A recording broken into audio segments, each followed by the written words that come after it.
How to open snaps on Snapchat web.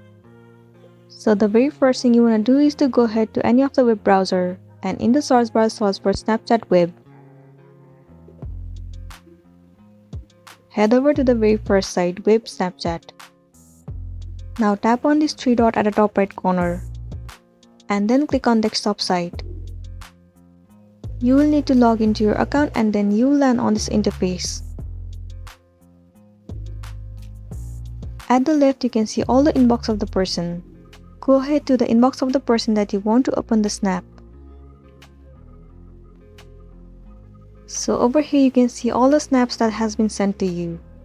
But the one thing you should know that it's impossible to open the snap from Snapchat web. Even if you click on it, you won't be able to open it. But you will be able to see the snap that has been directly sent you to the chat. Well, you can see you are being able to see these pictures. But if you really want to open the snaps on Snapchat web, all you gotta do is wait for the Snapchat web to update the feature and then you'll be good to go. So that's all for today, and this was a tutorial video on how to open snap on Snapchat web. I really hope this video is gonna be helpful for you. Thank you for watching it till the end.